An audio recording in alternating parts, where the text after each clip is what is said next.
सो हे hi hello guys. Hopefully आप लोग ठीक ही होंगे। तो चलिए हम अपनी स्टोरी पंचायत से प्यार तक को स्टार्ट करते हैं। लास्ट पार्ट में हमने सुना था कि हाँ, शादी की तैयारियां चल रही थी और बारात निकल चुकी थी। तो अब इसके आगे जानते हैं। यहाँ बारात में हम लोग नागिन डांस करते हुए देवांशी के गेट तक पहुँचते हैं। देवांशी के रिसेप्शन के गेट तक पहुँचते हैं। वहाँ उनके फैमिली के सारे लोग आए हुए थे। उनकी मम्मी आगे खड़ी थी क्योंकि उन्हें वेलकम करना था हमारे छोटे भैया का। तो हमारे छोटे भैया घोड़ी से उतरते हैं, जाकर खड़े होते हैं और वहाँ की जो रस्में होती हैं वो सारी चीज़ें होती हैं। और उसके बाद से सारे लोग अंदर जाते हैं। अंदर जाने के बाद से हमारे छोटे भैया को बैठाया जाता है मंडप में। और कुछ मंत्र वंत्र पढ़ने के बाद से पंडित जी बोलते हैं कि कन्या को बुलाया जाए। तो यहाँ पे देवांशी की मम्मी उनकी फ्रेंड होती हैं। तो उनकी एक कज़न थी, तो जिनका नाम शैलजा होता है। तो उनकी मम्मी कहती हैं देवांशी की कि शैलजा जाओ देवांशी को लेते आओ। जिस पे वो कहती हैं जी आंटी। और उसके बाद से वो ऊपर जाती हैं। तो यहाँ देवांशी जी रेडी हो चुकी थी। वो मिरर के सामने बैठी हुई थी और खुद को देख रही थी। शायद कुछ सोच भी रही हूँ, पता नहीं, लेकिन हाँ एक्साइटेड थी शादी के लिए। तभी शैलजा जाती हैं ऊपर और कहते हैं देवांशी चले, बुलाया जा रहा है आपको नीचे। जिस पे देवांशी उनको देख के कहती है पहले एक बात बताओ, मैं अच्छी तो लग रही हूँ ना? तो वो देखती है तो कहती है हाँ बहुत अच्छी लग रही हो, अब जल्दी चलो नीचे सारे लोग बुला रहे हैं। जिस पर वो कहती है अच्छा ठीक है चलो चलते हैं। उसके बाद से जैसे दुल्हन की एंट्री होती है वैसे ही देवांशी जी की भी एंट्री होती है। यहाँ हमारे आरव भाई जो थे वो मंडप में बैठ के इधर से उधर हो रहे थे कि कब आएंगी कब आएंगी कब देखूंगा। तभी मतलब सीढ़ी से ऐसे नीचे उतर रही थी और हमारे आरव भाई की नज़र उन पे जाती है। भाई हमारे आरव भाई देवांशी जी को देखकर पूछो ही मत। इनका मुंह ऐसे खुला हुआ था, आंखें बड़ी बड़ी थी। मतलब ये अपने उस टाइम अपने सेंस में नहीं थे कि मैं क्या कर रहा हूँ। ये मंडप में बैठे हुए थे और बैठे हुए ये धीरे धीरे उठने लगते हैं। तभी पीछे वेद भाई खड़े होते हैं। वो इनको कंधे से पकड़ के वहाँ पे फिर से बैठा कर कहते हैं क्या कर रहा है, चुपचाप बैठा रहे। तो फिर भी इनको सेंस नहीं होता है, ये बस मुंह उखाड़े देख रहे होते हैं। तभी देवांशी की नज़र भी इन पे पड़ती है। वो इनको देखकर हल्का सा स्माइल पास करती हैं। भाई यहाँ पे हमारे जो आरव भाई होते हैं वो अपना हाथ अपने हार्ट पर रखते हैं और ऐसे पीछे गिरने वाले होते हैं हाय वाले वे में। लेकिन तभी बड़े भैया इनको पीछे से एक कोयने मार के कहते कर क्या रहा है तू, इज्जत से बैठ जा भाई तेरी शादी हो रही है। जब इनको थोड़ा सा चोट लगता है तो ये अपने सेंस में आते हैं और कहते हैं कुछ भी तो नहीं, मैं क्या कर रहा था। तभी फिर से इनकी नज़र देवांशी जी पे जाती है। उधर से देवांशी जी इन्हें देख के स्माइल कर रही होती है। उसके बाद से देवांशी जी आती हैं, इनके बगल में बैठती हैं। भाई इनका ध्यान बस उन्हीं की तरफ था, ये बस उनको देखे जा रहे थे। और यहाँ हमारे आरव भाई सारी चीज़ों को भूल कर बस देवांशी जी को देखने में बिजी होते हैं। तभी देवांशी जी धीरे से कहती हैं क्या कर रहे हैं आप, सामने देखिए, लोग देखेंगे तो क्या कहेंगे। तो ये कहते हैं लोगों का क्या है, लोग तो कहते रहते हैं, हम पहले आपको तो देख ले। वो कहती है अब सारी उम्र तो देखना ही है, कम से कम शादी तो सही से कर लीजिए। ये कहते हैं ठीक है अगर आप कहती हैं तो। उसके बाद से यहाँ हम पंडित जी अपना मंत्र पढ़ना स्टार्ट करते हैं। इधर जो देवांशी की कज़न होती है शैलजा, वो आती है हमारे आरव भाई के जूते चुराने। हम लोगों ने इस पे ध्यान ही नहीं दिया था कि भाई इसमें ये सब भी होगा, इसलिए हम लोग बेफिक्र होकर सारे लोग शादी एंजॉय कर रहे थे। वो आती हैं, जूते उठाती है और किसी बच्चे को दे देती हैं। और ऐसे अपना हाथ झाड़ते हुए जैसे मुड़ने वाली होती है तभी पीछे से मैं आ रही होती है और वो मेरे से टकरा जाती हैं।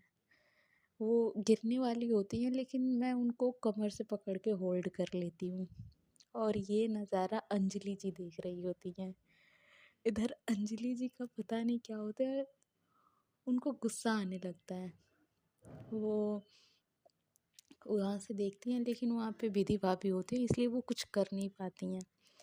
इधर वो मुझे देख रही होती है, आई मीन जो शैलजा होती हैं वो मुझे देख रही होती हैं, मैं उन्हें देख रही होती हूँ। तो यहाँ पे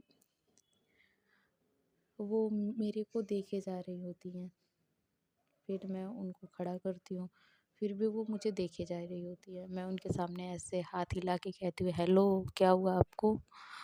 तो वो होश में आती है, कहती है कुछ भी तो नहीं। तो फिर वो पूछती है आपका नाम क्या है? तो मैं बताती हूँ मेरा नाम आरू है। तो पूछती हैं आप क्या करते हो, मतलब ऐसे ही सारे रिलेटेड चीज़ें कुछ पूछती हैं। उसके बाद से वो कहती है कि मुझे आप अपना नंबर दे दो। तो मैं कहती हूँ आपको मेरा नंबर क्यों चाहिए? तो वो कहती है बस काम है कुछ दे दो। तो मैं भी ज़्यादा सोचती नहीं हूँ और नंबर को दे देती हूँ। तभी वहाँ अंजलि जी आती हैं। तो वो मुझे कहती है आरू इधर आना कुछ काम है। तो मैं कहती हूँ ठीक है 1 मिनट अभी आती हूँ। तो उसके बाद से मैं शैलजा जी को बाय बोल के अंजलि जी के पास चली जाती हूँ। तो वहाँ पे जाती हूँ तो कहती है वो लड़की क्या कह रही थी? मैंने बोला कुछ भी तो नहीं। तो फिर कहती है तुमने अपना नंबर क्यों दिया? मैं कहती हूँ वो मांग रही थी इसलिए मैंने दिया। तो कहती है अच्छा बाँटो बाँटो नंबर बाँटो सबको बाँटो। जिस पे मैं कहती हूँ अब इसमें मेरी क्या गलती है, उसने मांगा मैंने दे दिया। वो कहती हाँ सही है ठीक है जाओ करो जो करना है करो। उसके बाद से वहाँ से गुस्से में चली जाती हैं। और मुझे उस टाइम ऐसा फील नहीं होता है कि वो गुस्से में है, इसलिए मैं भी मनाने वनाने नहीं जाती हूँ। मैं शादी इंजॉय करने लगती हूँ। इधर फेरों का टाइम हो जाता है और इधर हमारी विधि भाभी खड़ी होती हैं और उनके पीछे हमारे वेद भाई खड़े होते हैं। तो वेद भाई विधि भाभी के की तरफ इशारा करके आंखों से दिखाते हैं और पूछते हैं मतलब हमारा ऐसा कब होगा? जिस पे विधि भाभी कहती हैं अभी ज़्यादा जल्दी है क्या? वो कहते हैं हाँ तो ज़्यादा जल्दी नहीं है, मतलब मेरे से छोटा भाई है उसका हो गया और मेरा क्या? जिस पर विधि भाभी कहती है अच्छा इसकी क्या ही टेंशन लेनी है, हो जाएगा, हमारा भी होगा, अभी हम लोग उस स्टेज पे नहीं पहुँचे हैं। जिस पे बड़े भैया कहते हैं और कब पहुँचेंगे? तो कहती है आप कितना क्वेश्चन करती हो? तो बड़े भैया कहते हैं ठीक है मैं क्वेश्चन करता हूँ ना, ठीक है ठीक है। जिस पर विधि भाभी बोलती है अरे ले ले ले मेरा बाबू गुच्छा हो गया। जिस पे वेद भाई को हंसी आ जाती है। वो जाते हैं उनको बैक हग करते हैं, उनके शोल्डर पे अपनी चीन को रख के कहते हैं सच्ची बोल रहा हूँ मुझे भी करनी है शादी, सबकी हो रही है हमारी कब होगी? वो कहती हैं जल्दी ही होगी। यहाँ आप लोगों को बता दूँ कि मतलब सबको पता होता है कि वेद भाई और विधि भाभी रिलेशनशिप में हैं और सब जानते हैं कि आगे चल के इन फ्यूचर इनकी शादी होने वाली है। इसलिए इन लोगों को कोई प्रॉब्लम नहीं होती है, ना ही फैमिली को कोई प्रॉब्लम होती है। जिसके बाद से वेद भाई कहते हैं ठीक है। उसके बाद से ये लोग फेरों के लिए खड़े होते हैं तो फूल फेंका जाता है। तो वेद भाई विधि भाभी का ऐसे हाथ पकड़वा के आरव भाई के ऊपर फूल फेंकवा रहे होते हैं। और इधर जो वो कज़न होती है देवांशी जी की, जो शैलजा होती है वो मेरे ऊपर फूल फेंक रही होती है। भाई मैं भी सोचूँ ये फूल कहाँ से आ रहे हैं। जब मैं उसकी तरफ देखती हूँ तो वो मेरी तरफ स्माइल कर देती है। इधर अंजलि जी गुस्से में होती हैं, वो उसकी तरफ गुस्से से देखती हैं। जब वो उसकी तरफ गुस्से से देखती है तो कहीं न कहीं वो नोटिस कर लेती है कि ये गुस्से में है अंजलि जी। उसके बाद से वो फूल फेंकना बंद कर देती है और मतलब शादी के ऊपर ध्यान देने लगती है। यहाँ हमारे आरव भाई फेरे लेते हैं, साथ जो वचन दिए जाते हैं वो सारे देते हैं। उसके बाद से बारी आती है सिंदूरदान की। अगर मैं यहाँ पे भूल रही हूँ कि सिंदूरदान पहले होता है या बाद में तो कोई ना आप लोग देख लेना। तो यहाँ बारी आती है सिंदूरदान की, और आरव भाई जैसे ही सिंदूर अपनी चुटकी में उठाते हैं, वो सिंदूर को देखकर देवांशी जी की आंखों में आंसू आ जाते हैं। इधर वो अपनी आंखें बंद करती हैं और इधर आरव भाई उनकी मांग में सिंदूर भरते हैं। कुछ सिंदूर के कण देवांशी जी के नाक पे भी गिर जाते हैं। उसके बाद से जैसे वो नाक पे गिरते हैं वैसे उनकी आंसू की बूंदें गिरती हैं। आरव भाई ये देखकर शॉक थे कि आखिर में वो रो क्यों रही हैं। वो उनसे पूछते हैं क्या हुआ देवांशी, रो क्यों रही हो। जिस पर वो बोलती है कुछ नहीं, बस इस पल के लिए मैंने कितना इंतज़ार किया है। जिस पर आरव भाई कहते हैं तुमने तो बस इंतज़ार किया है, मैंने इस पल को लाने के लिए क्या से क्या किया है। उसके बाद से दोनों बैठ जाते हैं। बाकी शादी के जो रिचुअल्स होते हैं वो सारी चीज़ें होती हैं, कन्यादान वगैरह, और शादी कंप्लीट होती है। शादी कंप्लीट होने के बाद भाई सबको भूख लगी होती है। मतलब जो रिलेटिव आए थे वो उन लोगों ने तो खाना वगैरह खा लिया था, लेकिन जो मतलब घर के लोग थे उन्होंने कुछ नहीं खाया था अभी। तो सब एक साथ जाते हैं खाने के लिए। इधर जो फैमिली के ओल्ड मेंबर थे जैसे मम्मी पापा, देवांशी जी के मम्मी पापा, ये सारे लोग अलग एक टेबल पे बैठते हैं, और दूसरे टेबल पे आरव भाई, भाभी, मैं, अंजलि जी, वेद भाई, विधि भाभी, डी के, मिट्ठू जी, और वो देवांशी जी के जो कजन्स होते हैं वो सारे लोग बैठते हैं। इधर आरव भाई क्या करते हैं, इनके प्लेट में खाना आता है तो ये पहली बाइट तोड़ते हैं और देवांशी जी को खिलाते हैं। जिस पे वेद भाई ये देखकर मेरी तरफ इशारा करते हैं कि आरू देख रही हो। जिस पे मैं भी देखती हूँ और हम दोनों बस हंस देते हैं। जिस पे आरव भाई हम लोगों की तरफ देख के बोलते क्या हुआ। जिस पे वेद भाई बोलते कुछ नहीं कंटिन्यू रखो तुम। जिसके बाद से आरव भाई भी हंसने लगते हैं। इधर वेद भाई को भूख नहीं थी तो वो खा नहीं रहे थे। जिस पे विधि भाभी कहती है क्या हुआ, आप खा क्यों नहीं रहे हो। जिस पे ये बोलते हैं कि मुझे भूख नहीं लगी है। तो विधि भाभी कहती है अच्छा आपको भूख नहीं लगी है। ये कहते हैं तो विधि भाभी कहती है ठीक है, नहीं लगी है तो। और वो एक बाइट तोड़ के खा लेती हैं। इधर वेद भाई विधि भाभी को देख रहे होते हैं। तभी विधि भाई भाभी एक बाइट तोड़ती हैं और वेद भाई की तरफ बढ़ा देती हैं। जिस पे वेद भाई बाइट को देखते और कहते हैं सच्ची में नहीं लगी है भूख। वो कहती है नहीं लगी है फिर भी खाओ चलो। जिस पे अब वेद भाई को ज़बरदस्ती खाना पड़ता है। और इधर मेरी तरफ जो शैलजा जी होती हैं वो मेरे लिए प्लेट में खाना लेकर आती हैं और कहती हैं आरू जी आप ये लीजिए खा लीजिए। भाई ये देखकर अंजलि जी और गुस्सा हो जाती हैं। मैं कहती हूँ अच्छा ठीक है यहीं पे रख दीजिए। इधर मैं ऐसा बोलती हूँ कि तभी जोर से मेरे पैर पे अंजलि जी मारती हैं। या मैं चिल्लाती हूँ तो सारे लोग बोलते हैं क्या हुआ क्या हुआ। और अंजलि जी अपना मतलब मेरे को मार के वो अपना खाना खाने में बिजी हो जाती हैं, जैसे उन्होंने कुछ किया ही ना हो। जिस पे मैं कहती हूँ कुछ नहीं, मुझे लगा मुझे किसी चीज़ ने काटा। और उसके बाद से सब लोग कहते हैं अच्छा। इधर कहीं ना कहीं सबको पता तो चल गया था कि क्या हुआ है, लेकिन किसी ने कोई रिएक्ट नहीं किया था। इधर शैलजा जी मुझे खाना देकर चली जाती हैं और वहाँ बैठ के मेरी तरफ देख देख के खाना खा रही होती हैं। इधर सबका खाना वाना हो जाता है और इन सारी चीज़ों में सुबह हो जाती है।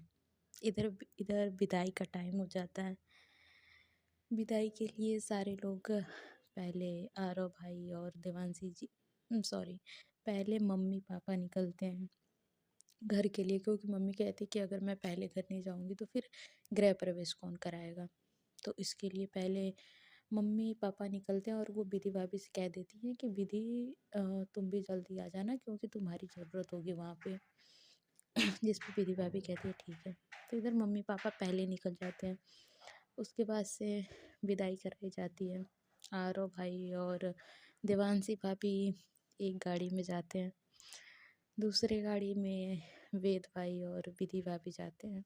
और तीसरे में मुझे अंजलि जी को, डीके को और मिठू जी को जाना होता है। अंजलि जी मतलब फ्रंट सीट पे ही बैठती हैं हमेशा, लेकिन वो मेरे से गुस्सा थी, इसलिए उन्होंने मिठू जी को बोल दिया कि एक काम करो तुम आगे बैठो, मैं पीछे बैठूंगी। जिस पर मैं मुंह खोले देख रही हूँ कि भाई ये हो क्या रहा है। वो पीछे जाके बैठ जाती है, मैं उनकी तरफ मिरर करती हूँ और इशारे से पूछती हूँ क्या हुआ। वो ऐसे मुंह बना के देखने लगती है बाहर की साइड। मैं भी कुछ ज़्यादा सोचती या कुछ बोलती नहीं हूँ, मैं भी कार स्टार्ट करती हूँ और हम सारे लोग निकल जाते हैं घर की तरफ। यहाँ घर पे गृह प्रवेश के लिए गेट पे कलश रखा जाता है, चावल वाला आलते वाला थाल रखा जाता है। और देवांशी भाभी होती हैं, वो अपना गृह प्रवेश करती हैं। उसके बाद से यहाँ अंगूठी वाली रस्म होती है ना, अंगूठी खोजने वाली, उसका मुझे नाम नहीं पता है कि क्या है। जैसा भी है वैसा आप लोग सुन लो। तो वो रस्म होने को होती है। अभी कई सारी रस्में बाकी रहती हैं, लेकिन शायद ये रस्म पहले होती है जब गृह प्रवेश के बाद ही। तो मम्मी कहती है एक काम करो, पहले ये कर लेते, उसके बाद से सारे लोग जाकर आराम कर लो और बाकी की जो रिचुअल्स हैं वो बाद में कर लेंगे। जिसके बाद से इस अंगूठी ढूंढने की रस्म में सारे लोग बैठते हैं।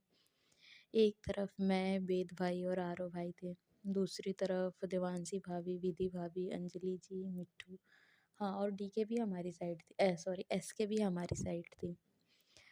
तो यहाँ फर्स्ट राउंड स्टार्ट होता है, जिसमें हमारी देवांशी भाभी जीत जाती हैं। यहाँ लेडीज़ पार्टी बड़ी ही खुश हुई थी, क्योंकि पहले ही राउंड उन्होंने जीत लिया था। उसके बाद से सेकेंड राउंड होता है, जिसमें हमारे आरव भाई जीतते हैं। अब इधर देवांशी जी का मुंह बन गया था, लेकिन भाई हमारे आरव भाई प्यार के मारे करे क्या, उनको देखकर कहीं ना कहीं उनको थोड़ा तरस आ जाता है।